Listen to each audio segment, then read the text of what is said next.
Hi guys, Anne here. I am going to show you guys for the month of May how to do a Boro hollow Suncatcher. So what I have here are a couple of things. We're going to start with a blow tube. So this is a hollow 12 mil thick-walled tubing, clear, inexpensive Boro clear tubing. You can use a metal stainless steel blowpipe if you want, but this works just as well and is cheap and easy to find. And then I am going to use a number of clear colors because I am doing these for my own use, so I like to just use some colors. I have lots of colors because I buy out studios of people who are getting out of the business. So I have bought out a couple of studios recently and have a lot of borosilicate color, and I need to use it as I go. When you're first working, when you're first learning, like I expect most of you are at this point, you will want to use clear to learn how to blow the hollows first. Okay, so use clear. It's much cheaper and turns out beautiful as well. So this is what I'm going to show you guys how to make. This was my first one of the day. We're on, I think, number 6. I have 4 in the kiln. This one didn't make it to the kiln. It was my first one and I got discouraged when I got a big old hole. So I know exactly why I got that big old hole, because I did not pop a hole up top. I thought I had left a big enough hole in my bale, but I was wrong. It must have closed up when I sealed it, so I did not have a hole. So the pressure that was inside with the air being hot caused this hole to form when I took my punty off. So I know exactly why it happened, but still not happy that it happened because I really liked this one and it came out perfect except for the big hole at the bottom. So this one is in my, that's pretty, it might go hang somewhere in my studio here, but it's not going to last forever. So with my tubing, I want to make sure that the end that my lips are going to go on is not pointy at all. Okay, so this one isn't. If it were, I would heat it up just to make it smoother around the edges, and then I would put it somewhere until it cooled off because I don't want to burn my lips off. The other tools that I might need are pair pliers, a reamer of some sort. It can be graphite. This happens to be, I think, tungsten, but it can be graphite. And possibly some tungsten tweezers. Who knows? Better to have it handy and not need it than not have it handy and need it. So this that I'm going to start with, I'm going to build with your disc skills.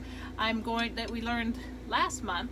I'm going to first coat this about a ½ an inch up on my clear my blowpipe here, because that's going to give me some extra thickness and it's going to allow me to use that to form my bale.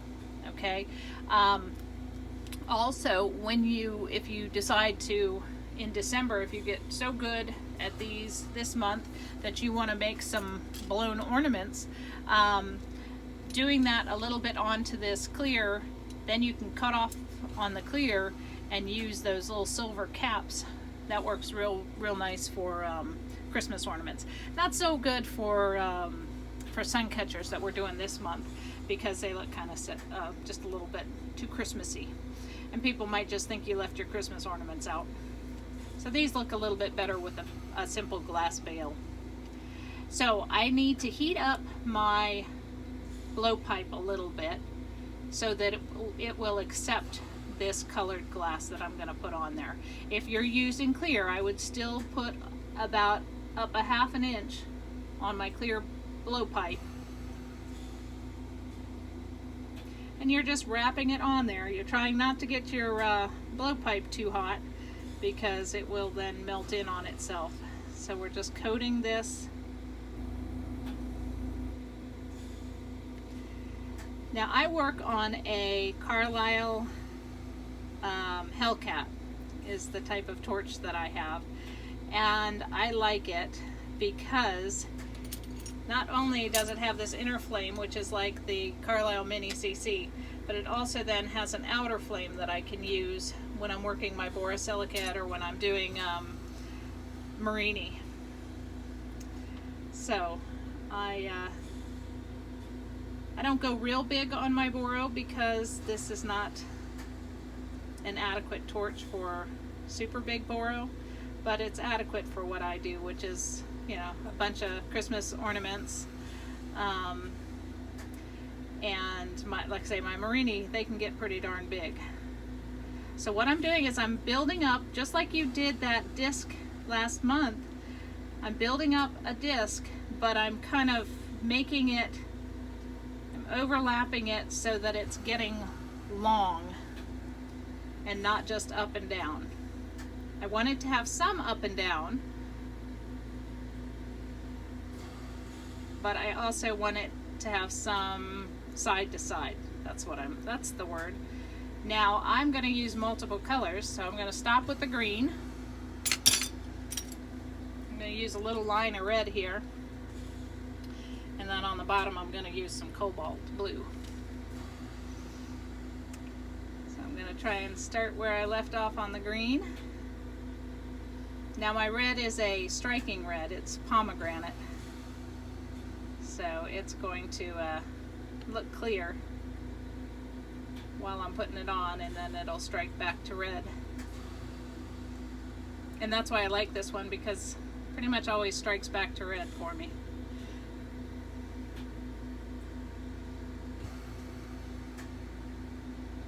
For whatever reason.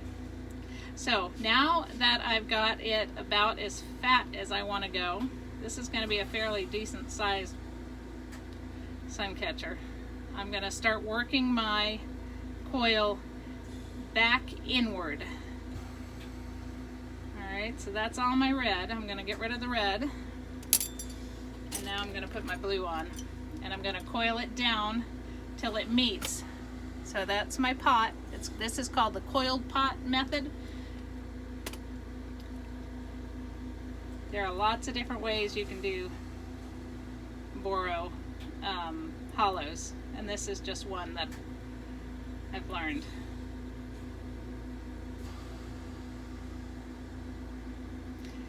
So I'm just coiling back in towards the center, and I'm trying really hard not to get any holes in my coil, because if I get a hole, then I have to go back at this next step and fill it in. If you get a hole, you just keep going with your coiling until you're at the end, and then if you see that hole, you can go back in with the color or the clear and fill it in with your color. Okay, so now here's my pot. I got green on top, red in the center, and blue on the bottom. With Boro, unlike soft glass, if you try and heat this whole thing up all at one time before getting some serious base heat into it, it's going to take you forever. So start with the bottom third of this coil pot that we made and heat it up until those coils disappear.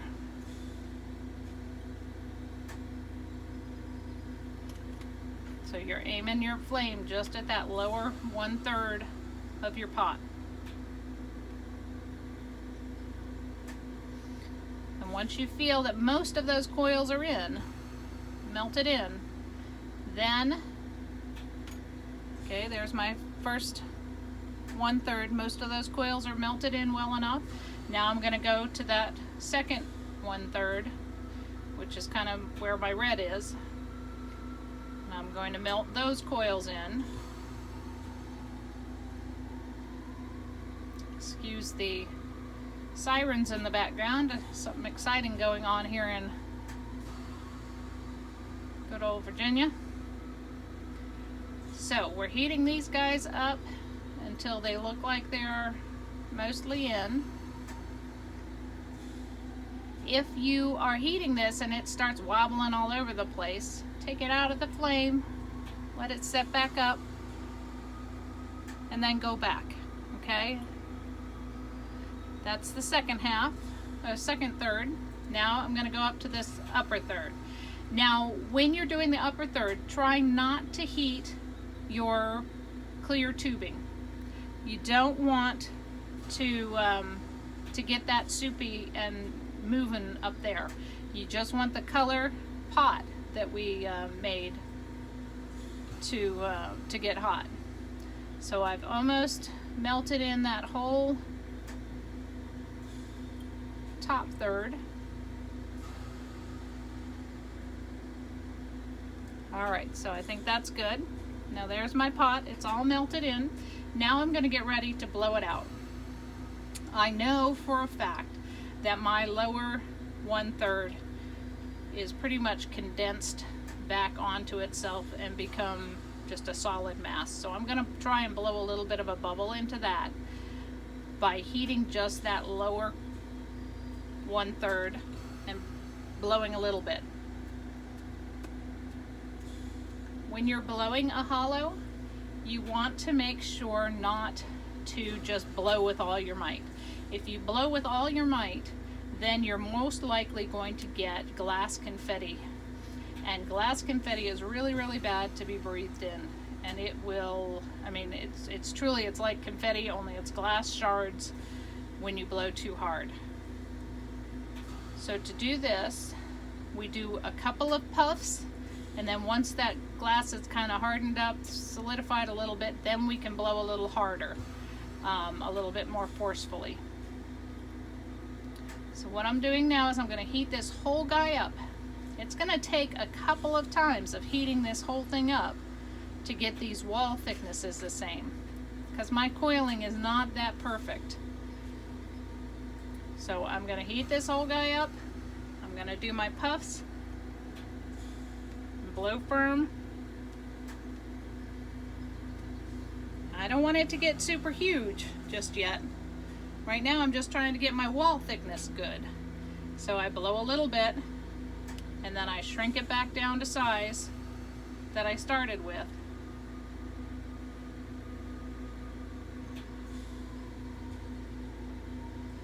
Now whatever this top color is that I used, it's not going to turn into a very pretty transparent for some reason. It's I don't remember what green I grabbed. It's a spring luster, only mine turned into spring mud, kind of like my front yard when it rained so much. So now I'm heating this whole thing back up, and by doing this, blowing out and heating it back up, condensing it back down, you're making these wall thicknesses the same all around. If you have a spot where it's particularly thick, you're going to see it when you have a hollow. So you really don't want to see it.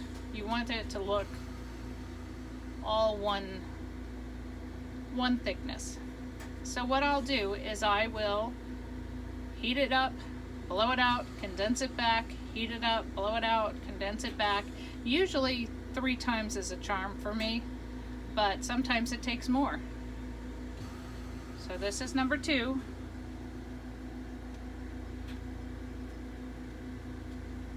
And when you're blowing out and doing your condensing, you don't need to make it super huge. We're not doing our final blowout yet. We're just trying to get these wall thicknesses the same. So again, I'm heating up this whole thing and condensing it back down a little bit. I'm pretty close to where I'm happy with it. So I think that this time is going to be my big blow, where I'm going to try and make it to the size that I want it to be.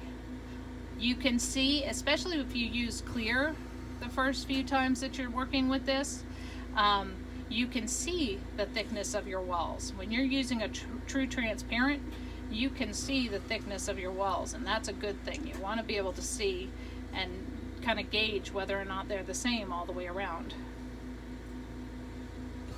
Now you're going to make sure that this whole guy is nice and ripping hot, because I'm going to do that final blow.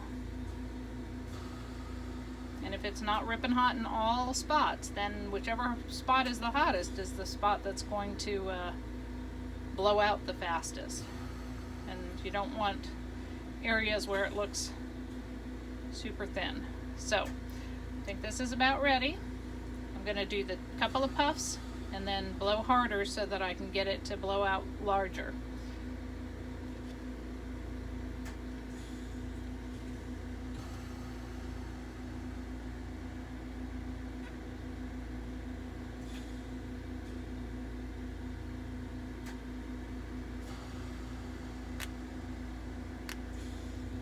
Alright, that's my little cutie.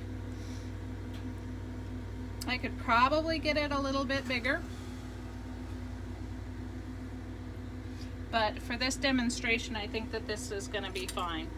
So what I'm going to do now is take my clear punty that I've got down to a little point-ish.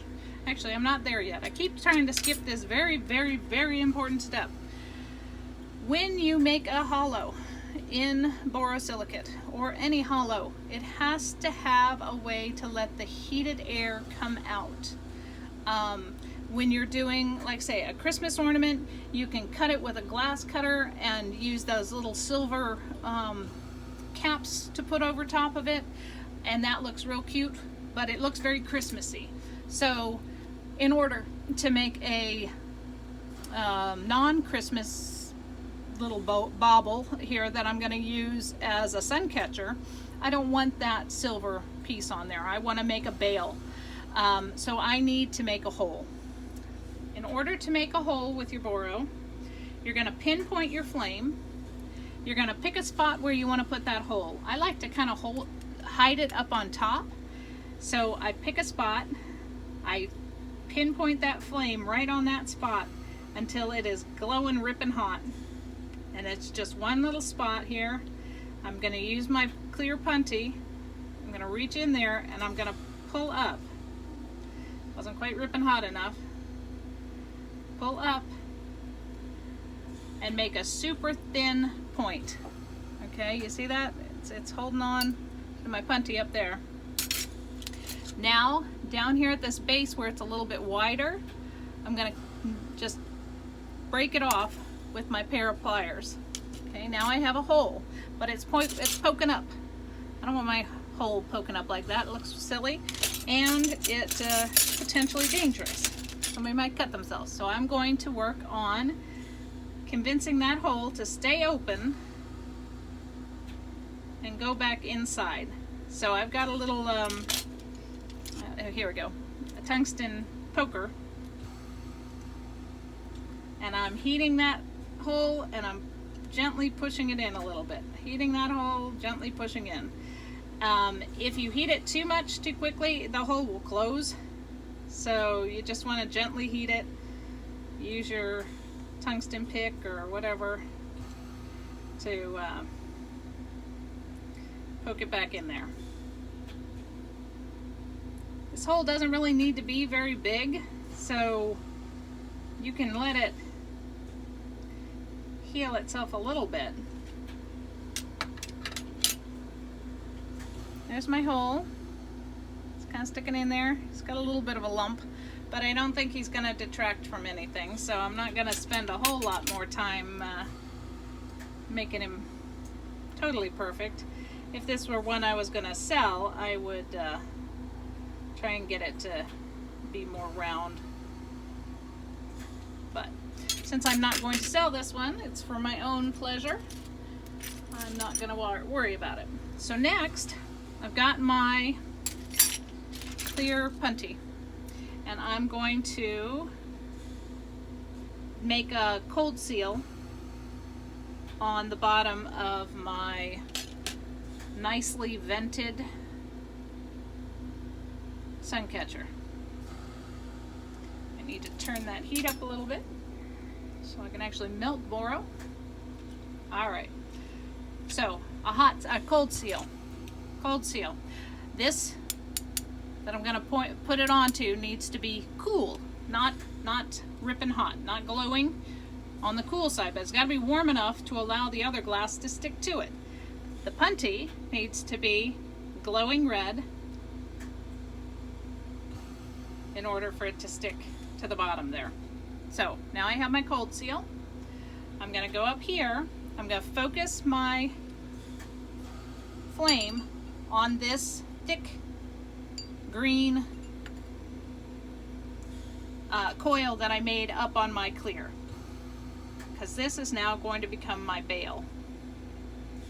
So it's going to be,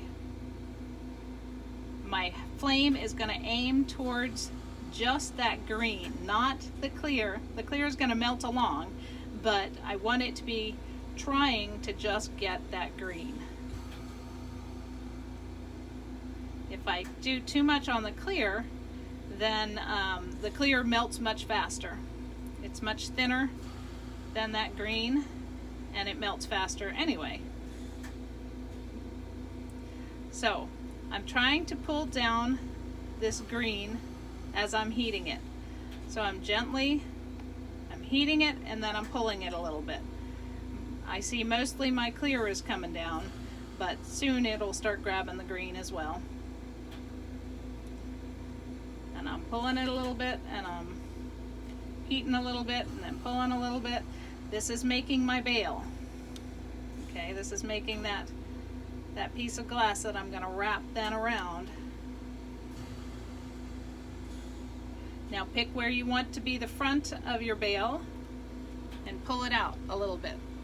Like that, make your hook. Once you have a long enough piece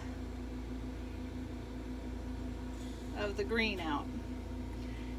And then heat the top of that hook and bring it around. Heat the bottom of that hook. Now you can take off this piece all together. So now I have a hook, and I'm going to use these tungsten tweezers, and I'm going to put that hook where I want it. Some people can do it all in one fell swoop with their with the glass. I don't find it to be quite as successful as with this way. So I'm heating it, and I'm moving it where I want it to go.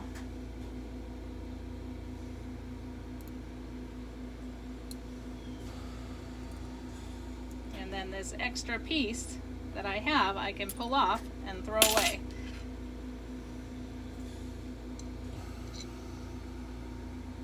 Now I want this bale to be a little more upright.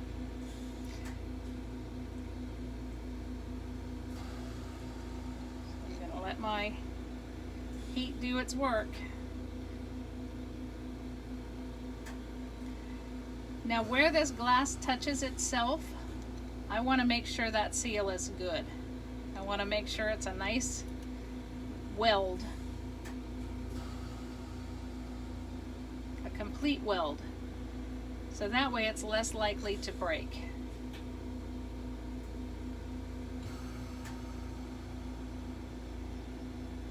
And in order to get that hot enough so it'll do that, this little bale is going to wobble some. So that's why I have my reamer ready to catch it when it goes to one side or the other.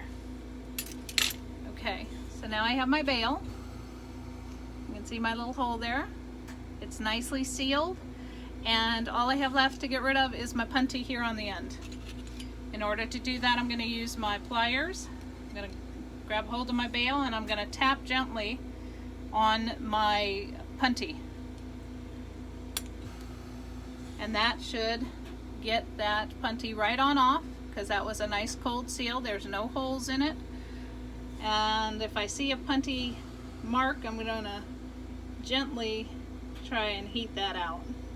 If you put too much heat in there, it's just going to make your bauble go flat on the bottom, and that'll look funny. So there it is. There's my little Suncatcher. It's going to have red in the center and blue on the bottom and kind of an ugly, hideous green on the top, but it is what it is. I'm still learning Boro color. Boro color is challenging. So that is what it is, and I will show you when it's done in the kiln. I hope you guys have fun with these, and don't get discouraged. This, like I said, is number 6 for me for the day, and I did probably 50 of these at Christmas time. So it takes practice, and you can get good. Thanks. Bye. Have fun.